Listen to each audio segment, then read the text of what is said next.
Tantor Audio, a division of Recorded Books, presents The Laird and I by Patience Griffin, narrated by Kirsten Potter. 1. This can't be. Sophie wiped the condensation away and pressed closer to the Land Rover's window. She'd figured Hugh McGillivray's wool mill would be a shed and his house a lean-to. But at the gate entrance she could see he had a castle. Kilheath Castle, if she was reading the sign correctly. On either side of the entrance stood two snow-dusted watchtowers with the wrought-iron gates hinged open. Quite a sight for a small-town lass who was used to stone cottages and clapboard. "Sophie, are you listening, lass?" her mamma said from the front seat of the vehicle. Her mamma wasn't the only one in the car with her. Didy, the village's matriarch and head quilter, had been lecturing Sophie too, all the way from Gandygow, her home on the northeast coast of Scotland. "Aye, Mamma, I'm listening." Her mother, Annie, turned the car down the long lane leading up to Hugh's home. Conifers, tall and thick, hid the castle, which could be seen only at the bends in the road. Sophie cranked her head this way and that to make out the complete structure. Apparently, neither her mother nor Didy were impressed with the grounds or the view around them. They didn't gasp the way Sophie had, but the closer they maneuvered toward Hugh's house, Hugh's castle, the more the lecture intensified. "Make sure to do your bright light therapy every day, Nian," Mama reminded her for the umpteenth time. "None of us wants a relapse." For God's sake, Sophie was 25 and able to care for herself. True, she'd suffered from SAD, seasonal affective disorder, her whole life. But now that she'd been diagnosed and treated, she felt so much better. Emma, Gandygow's therapist, had agreed that Sophie was well enough to venture out and do something on her own, even though it was still January and the days were short. The winter months were no longer painful and full of despair for Sophie, now that she was using her bright light lamp, which simulated sunshine. She felt fine. Wonderful, actually. More like Summer Sophie than the depressed mess she usually was this time of year. "I'll be all right, Mama, I promise. But at any time, if you need me, just ring me up. I'll come straight away and cart ye home," Annie said. "Aye," Didy chimed in. "You'll probably turn tail, but make sure ye have the woolens picked out first. We'll need those for the next quilt retreat." Didy made it sound like Sophie wouldn't last the night, but she held her tongue. Didy was a force to be reckoned with, especially if she had her broom nearby to take a swing at you. "You don't have to do this," Annie said. From this angle, Sophie could tell her mamma was chewing her lower lip again. "But I do." Sophie had promised. She'd told Hugh McGillivray by email that she'd house-sit for him.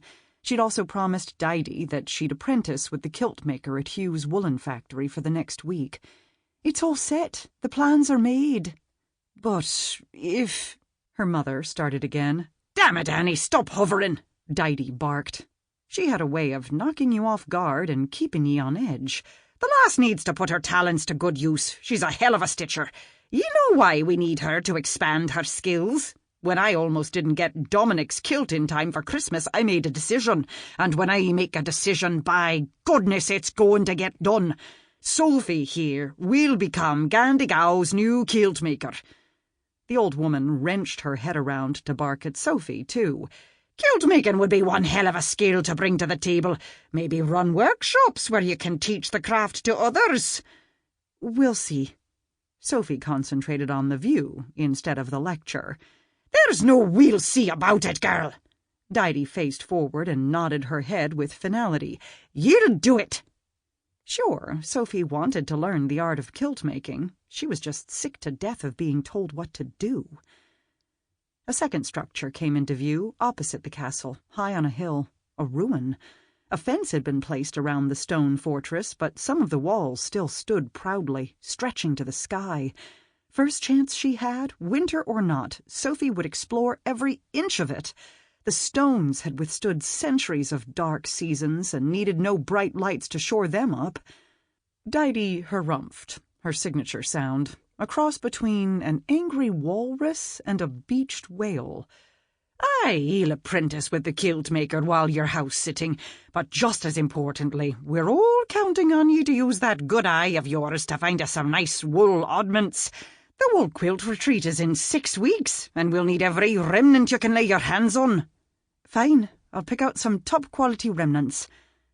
Gandygow had been building up its reputation as the quilting destination in the Highlands. Everyone in the village contributed. Up until now, Sophie had been unable to do much, especially in the winter months. But now that she was better, she was eager to do her part and give back to the community. She didn't say any more to her mother and Didy, only stared out the window as Hugh's castle grew and the snow-covered gardens came into view. She'd met Hugh last summer when he came to Gandygow's midsummer ceilidh and dance. Amy, Sophie's good friend and Hugh's cousin, had insisted that she and Hugh were perfect for each other, and that dancing at the ceilidh would be the ideal time to bring them together. Amy and Hugh may have been raised together by their aunt, as close as any brother and sister, but apparently Amy didn't know squat about Hugh now that he was grown. He wasn't the fun-loving, happy-go-lucky lad that Amy had described. He'd been an irritatingly handsome brute who couldn't be bothered to dance with Sophie even though Amy had insisted. Sophie had shown him. It had been July, when the days were long with her seasonal depression in remission. She'd exacted revenge by flirting with every eligible man in the room, danced with as many of the fishermen that she could coax out onto the floor, and had finally persuaded Colin Spaulding, a local farmer, to walk her home, making sure that Hugh saw that she'd left with another man. But Sophie and Colin were only friends. Besides, it didn't matter. Sophie had never seen Hugh again, although she'd thought many times about his handsome face, and that look of confusion and pain that had been painted there as she'd sashayed out the door. Sophie twisted the Munro tartan scarf in her lap. Thank goodness I won't have to see him now. Actually, she'd been shocked when Amy had mentioned this house-sitting gig. She'd been even more shocked when she'd received an email from Hugh himself. He'd been surprisingly pleasant over the internet, explaining that he'd be in America for the next week, and would she mind watching his house for him? Perfect timing as far as Sophie was concerned. She was more than ready for an adventure, to do something on her own. A lass of 25 needed breathing room from her parents and her village. Annie pulled the car to the front of Hugh's home and turned off the engine. She let out a low whistle. "'Tis beautiful." "It's too big for any one person," Didy said. "A lass could lose herself in a place like this." Sophie was counting on it. She was here on a mission to reinvent herself, ready to prove to everyone that she was capable, now that she was doing better. She pulled out the email with the instructions on it, though she knew every word by heart. "The key is under the small bird statue on the porch." As she got out, the cold January breeze blew her in the direction of the castle and the many steps that led up to the massive oak double doors. Beside the entry was a stone table, and on top of the table was a small stone bird. But she didn't immediately run up the salted stairs and retrieve the key. Instead, she permitted herself a quick spin to take in the panoramic of the castle, the gardens, the loch, and the hills, before trekking to the back of the vehicle to unload her luggage. Annie stood beside the SUV, chewing her lip. Didy, though, gazed up at the castle. Was the old woman itching to get inside and take a look around? But Sophie wanted this place to herself, queen of the castle, as it were. She shivered a little, standing at the bottom of the steps with her luggage around her. "Well, you better hurry to Inverness, you two, if you're going to get those supplies before the shops close." And before they all froze to death. Sophie made sure that her voice sounded as chipper and firm as the columns she stood by. "Here, Mama, let me give you a hug goodbye." Annie's face twisted in conflict. Separation anxiety. Emma had warned Sophie about it, but encouraged her to not be deterred. Sophie wrapped her mother in her arms, feeling it too. That pull to still be the little girl, and at the same time a woman on her own. "I'll be fine, Mama, I promise." Didy tugged on her mother's arm. "We best be getting on the road. We'll have that devil of a time making it, especially if there are cattle in the road. Hairy beasts." Annie let go, but the tears swimming in her eyes had Sophie close to inviting them in for a cuppa. Then the strangest thing happened. Didy reached out and touched Sophie's cheek, something the tough Scottish woman had never done before. But if Sophie had expected kind words to come from the matriarch's mouth, she was mistaken. "Pick out some damned good woollens, or else ye'll be meeting with the business end of me broom when ye get home." Sophie secured her tartan scarf more firmly around her neck. Didy's hard words had only made it easier to see them go. As the Land Rover made its way down the driveway, Sophie didn't budge. As soon as the car was out of sight, she ran up the front steps and pulled the key from under the stone bird. The email had listed a few chores that were to be done daily, but to a woman who hailed from Gandygow, the list felt more like a vacation. The first thing was to introduce herself to Hugh's dogs, Scottish deerhounds, who were penned up in the back. However, when she unlocked the door, she was met by the two gentle giants. "Hey, boys," she said. Hugh had told her they weren't aggressive, which was a blessing since they were almost 3 feet tall and close to her in weight. "What are ye doing inside if the master isn't home?" A sinking feeling came over her. What if she'd gotten the days mixed up? What if Hugh was here? She glanced at the empty driveway. Her mother was gone, and she had no way of getting home. She checked the dates on the email. "It all looks good." She scratched one of the boys behind the ears. "So, which one of you is the Wallace, and which one of you is the Bruce?" As she read the tags on their collars, she gave them each a hug. "I guess the master decided to leave you inside. Come on, help me get settled."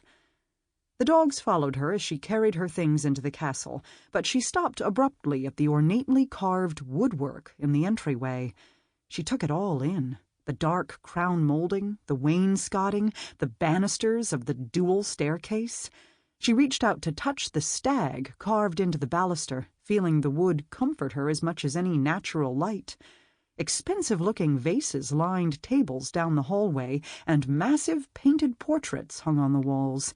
The castle was part museum and part home. It was ostentatious, and Sophie loved it. Hugh had left instructions for her to stay in his room.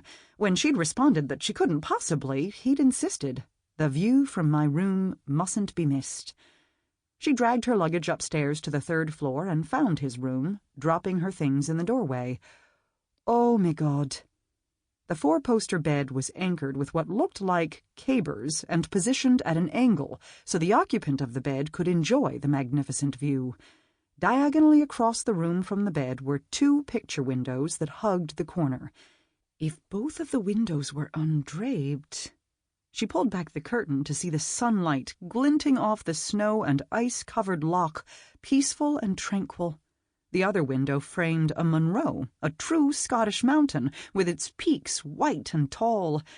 Sophie felt a special connection to all the Munros in Scotland, as she was a direct descendant of Sir Hugh Munro, who had climbed and categorized most of the elevations.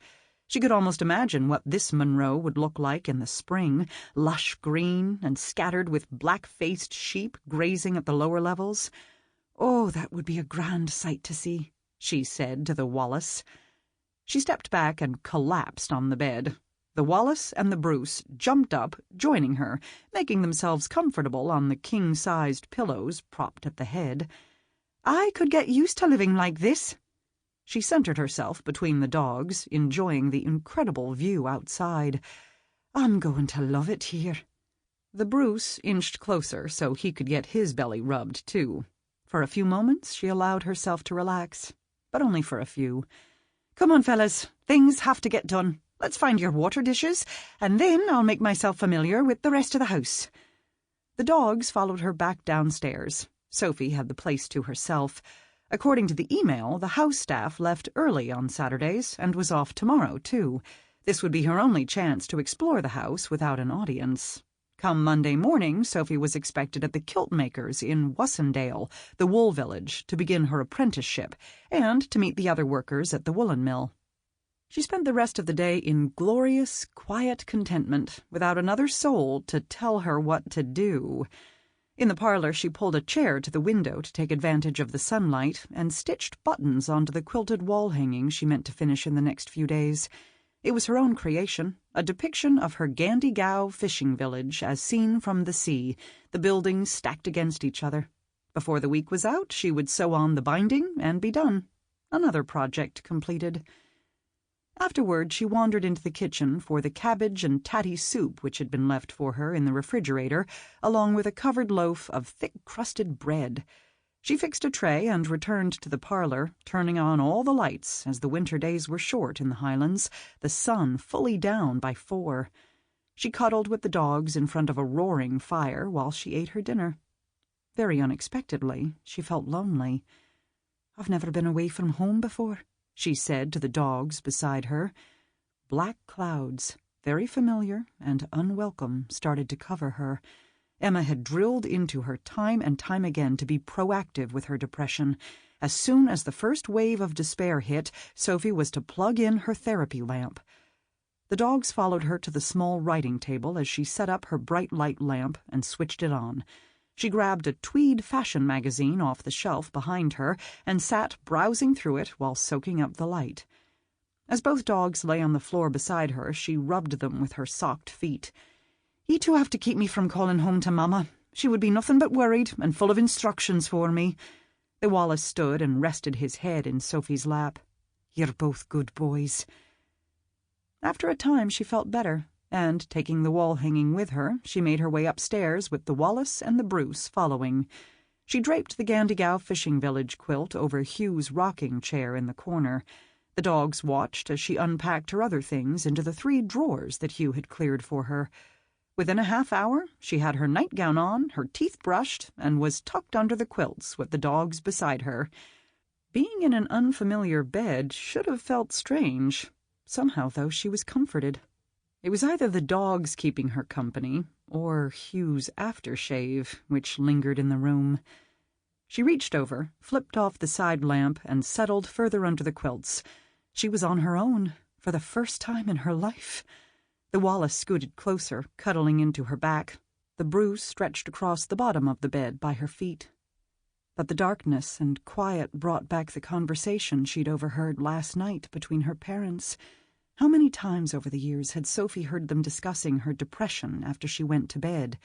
This time, though, their concern had been different, and they didn't seem to be keeping their voices hushed as they normally did. "It's too late for her. She's past her prime," Sophie's father said, much to her dismay. Her da was a good da. Why would he say such a thing?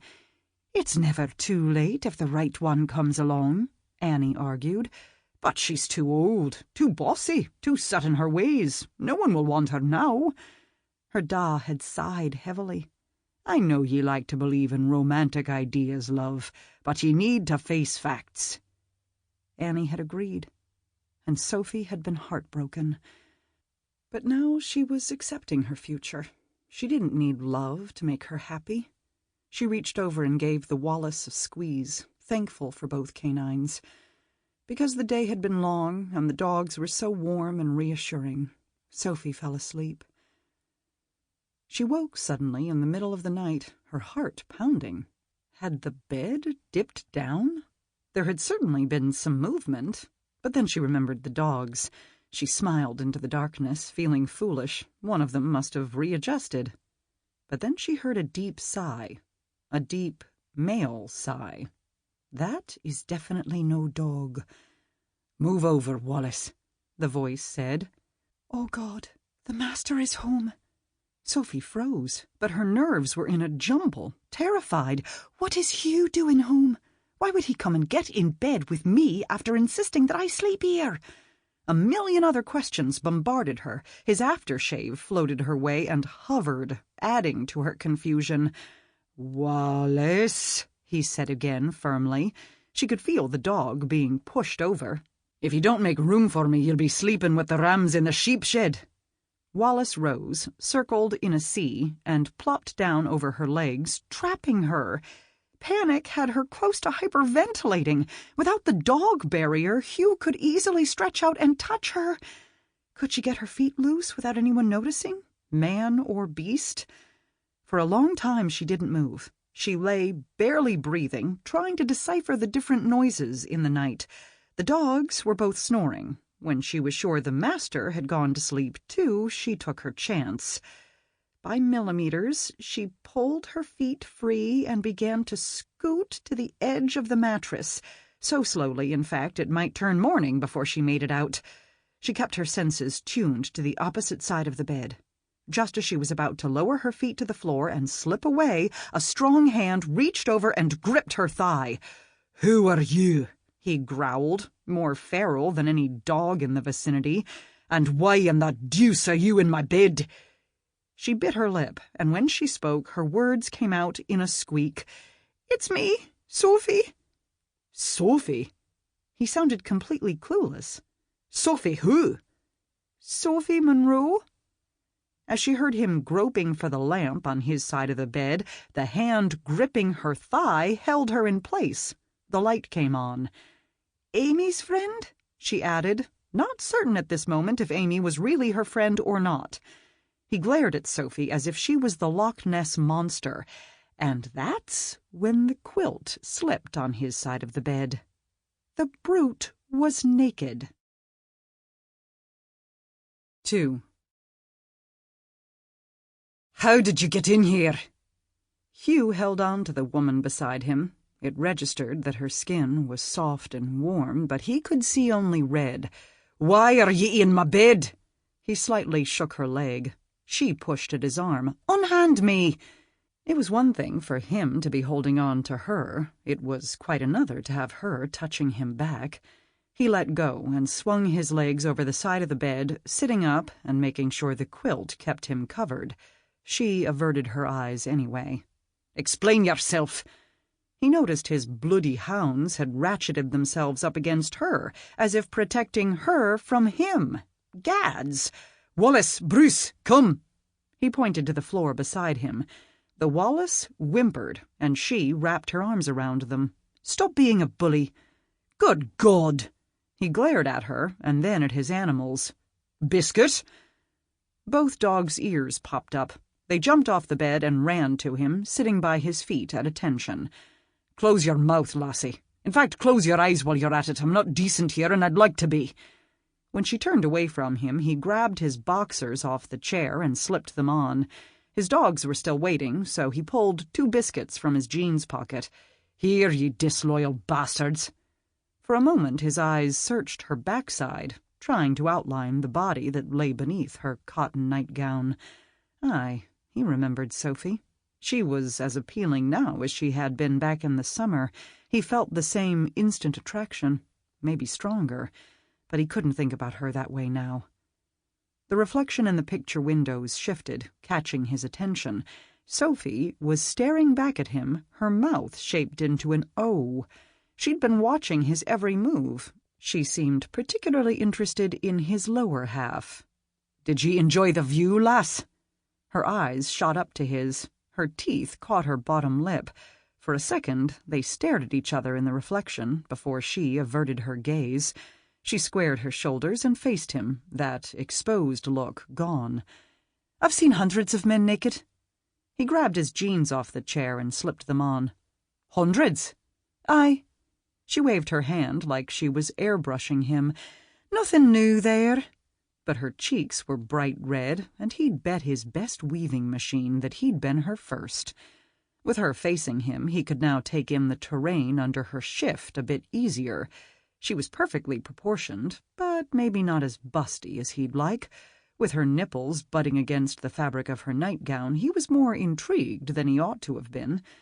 "Put a robe on," he growled. She clutched the quilt up to her chin. "I didn't bring one. I was supposed to be here alone." He snatched up his discarded flannel shirt and tossed it to her. "Here." She caught it. "Turn around first." "You just ogled my naked arse, and you're ordering me to turn around over a couple of perky breasts?" Goldilocks glared at him, a bit of a stare down, but he held his ground. In the end, he won, too. She gave him her back while she slipped his shirt over her nightgown. His shirt swam on her, and the strangest thing happened.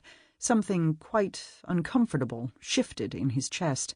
He had the awful urge to tell her to come closer, stand before him, but not like one of his dogs. He merely wanted her near enough that he could touch her. Abruptly, his oversized bedroom was much too small and cozy. "Follow me." He only made it one step before she was clearing her throat with a little ahem to get his attention. He spun back around. "What is it?" "Could you put a robe on?" she said shyly. She was sweet, and her embarrassment was damned attractive. As if he were a man whose patience had been tested, he shook his head exaggeratedly. "So, a little man-chest bothers ye, even after your hundreds of naked men and all?"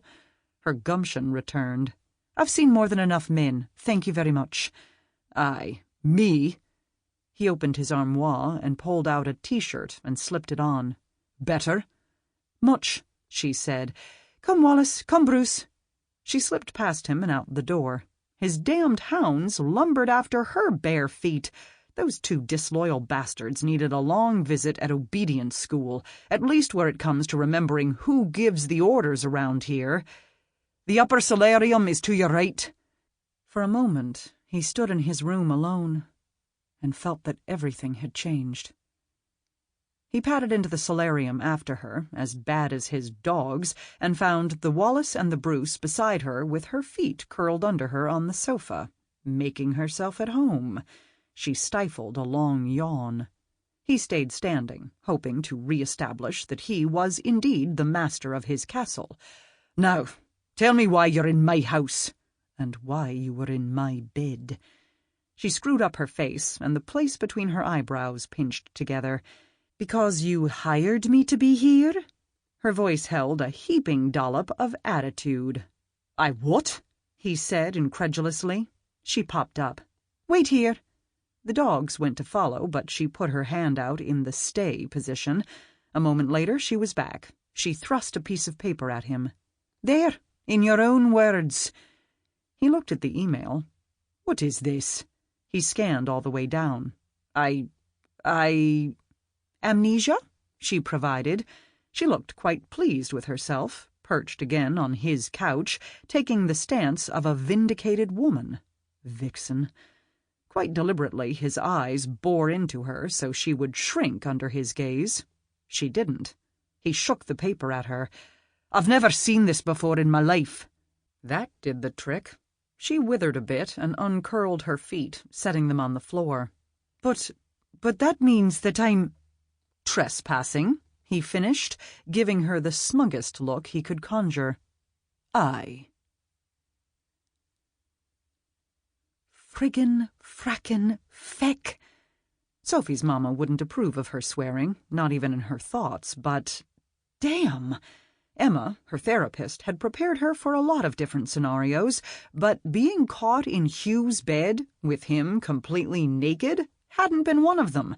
Neither her mamma nor Emma had told her how to handle seeing a gorgeous man's full Monty reflection in the picture windows either. Oh, my... Though there was a chill in the room, Sophie fanned herself. Delayed, she jumped to her feet, more embarrassed than she'd been in her whole life. "Sorry." She'd have to pass Hugh to make a run for it, but there was no helping it. She didn't make eye contact, but put her head down and started for the door. "Sophia." His deep burr curled and hugged her given name soundly, too intimate for so late at night, and too much for her senses. It made her pause as each syllable registered low in her middle. As she tried to slip by, Hugh grabbed her arm gently. "You needn't tear out in the middle of the night, lass." His breath hit her cheek. Her arm tingled where he held her. She wanted to go up on tippy-toes and find out what it would be like to kiss him. He must have read her mind, for he dropped his hand and stepped away. Great. Rejected once again by the insufferably gorgeous Hugh McGillivray. "Come." He stepped from the solarium. For a second she wondered if he had been speaking only to the dogs, for they trotted after him. He stuck his head back in. "I mean you, lass." She followed and found him retrieving an old-fashioned skeleton key from a little basket that hung by the room next to his.